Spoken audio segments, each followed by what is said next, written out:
This presentation is about the found sheep. It's the second presentation about the Good Shepherd, following the first one, which is the Good Shepherd introduction. This is the found sheep, often called the lost sheep. We like to call it the found sheep. Now, by the way, in all of these booklets, you have got core concepts written in a box at the top. That usually says teacher reference only.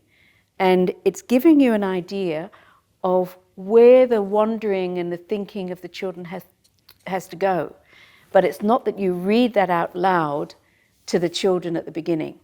That's kind of a big no-no, right? This is for you. It's basically a core concept or a doctrinal point, often a doctrinal point, but not always. It gives you an idea, a quick idea of where you're heading, what you want the children to be thinking about. And this time, the core concept says, Jesus the Good Shepherd loves his sheep and he seeks them when they're lost. So here we have the Good Shepherd. So we're remembering the Good Shepherd again today, the Good Shepherd and his sheep. Do you remember what he's got in his bag? I'm sure you remember. Yes, that's right. He might have food, he might have oil to help the sheep that are wounded with rubbing the oil into their wounds. He might have a slingshot so that he can frighten away the dangerous animals. He might have water, he might have his lunch. That's right. So the Good Shepherd, he loves his sheep and he calls them all by name and they follow him because they know his voice. Remember that? Samantha, Mary, Michael, Dorothy, Kathy,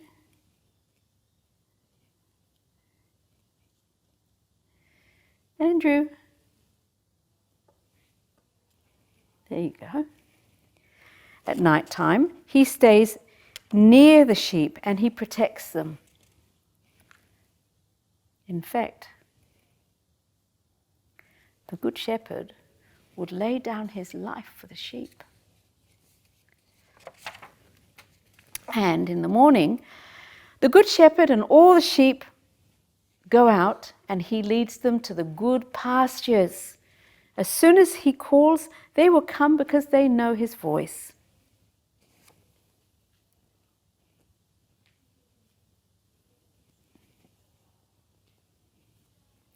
Mary. Oh, she loves her Good Shepherd. She comes right up close to him. Martha.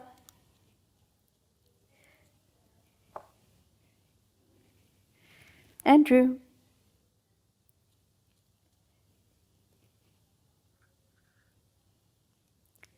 Dorothy.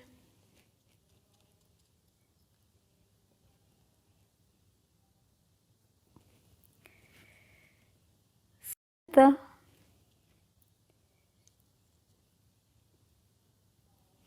Paul. You notice I've used different names this time, partly because I can't remember what names I used, and it really doesn't matter. And if you know the names of the children in your class, you can vary the names of the sheep too. And they probably get a little flutter when they hear their own names said out loud. Well, the sheep will not follow a stranger because they don't know the stranger's voice. And here they are in their green pastures, quite far away from the sheepfold. And they're probably quite close to a nice stream of water, nice still waters, and the Good Shepherd stays with his sheep all day. And they move around, eating the grass, and as they're doing that, one of the sheep sees something a long way away and gets very, very curious. And off he goes. I think I'll bring him around this way. Far away.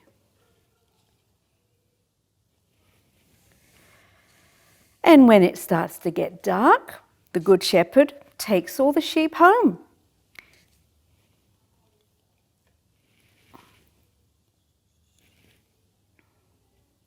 Mark,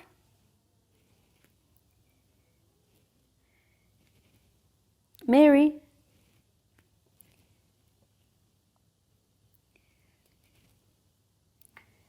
Samantha,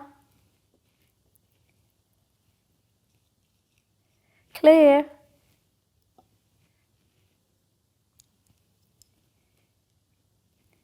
Matthew,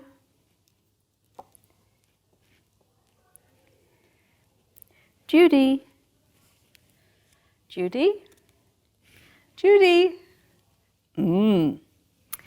So he's checked them all when they've come past. By the way, he's checked them to make sure that they're well and that they're not hurt.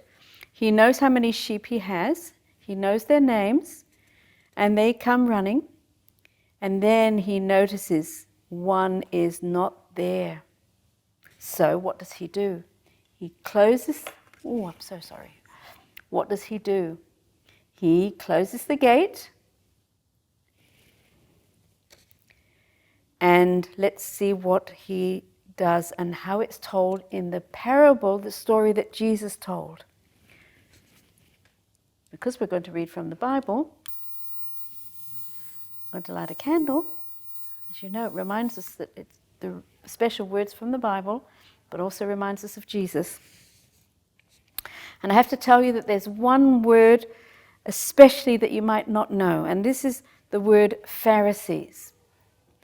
They were the Jewish leaders, and many of the Pharisees did not understand why Jesus was so welcoming of people who were sinners. So this is how the Bible tells the story. Now the tax collectors and the sinners were all gathering around to hear Jesus.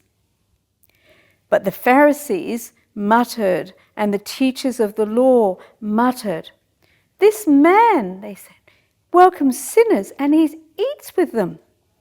And then Jesus told them this parable. "What man among you, having 100 sheep and losing one of them, would not leave the 99 and go after the lost one until he finds it?"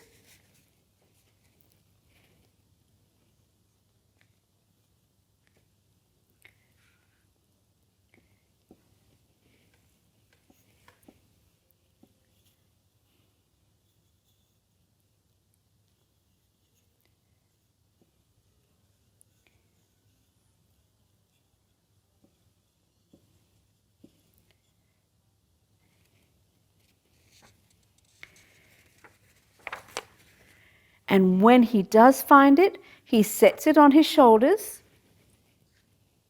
with great joy. We'll have to do it like this. And on arrival home,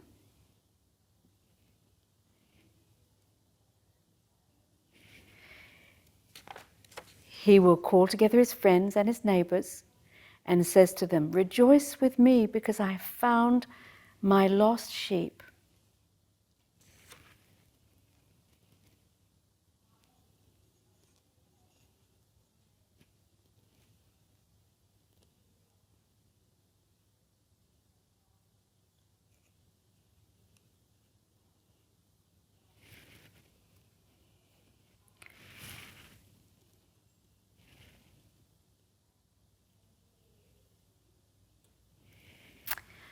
I wonder why he loves that sheep so much. After the presentation and the eye wandering together a little bit, then the children move on to their choices, and you might need to remind them what the possibilities are. So you'll be telling them. You can work with the diorama and tell the story yourself, perhaps two of you working together. One can move the sheep and the shepherd, the other one can be telling the story, or however you like to do it. A couple of you could be doing that. Others might want to draw a picture, they might want to do some tracing, perhaps they're up to doing some painting with cotton buds. Whatever it is that they have been taught how to do, working with plasticine, a variety of activities. They might be able to do a timeline, for example, a kind of a storyboard of the event that they've heard, in this case the parable of the lost sheep or the found sheep. So then they move off to do those activities, and they can also be doing activities relating to what was previously introduced in other sessions. After they've worked with this probably first, with this concept first, they could return to do another diorama or something else that they have already been presented with, or work with the maps. So in the choice time, there's quite a lot of different things that are going on once they have been trained into this. It won't happen instantly. There's a fair amount of guidance required at the beginning, possibly for the first few months, the first term, as they gradually get used to working independently in different choices. But once it's established, you should actually be able to say to the children at the end of a presentation, and I'm wondering, you can say, okay, when you have in your mind what you'd like to do, I'd like to see you moving quietly off to do that, for example. Or you might be able to say with them, off you go, off to your choices. So it would just depend where the children are at, and also how old the children are, because this presentation is used in kindergarten, but it also can be used with year 1, year 2, and especially if they've never encountered it before, it will be something that with a slightly different tenor in your voice, the way that you speak to the children who are a little bit older. But then they'll have a wider range of choices as well according to their age.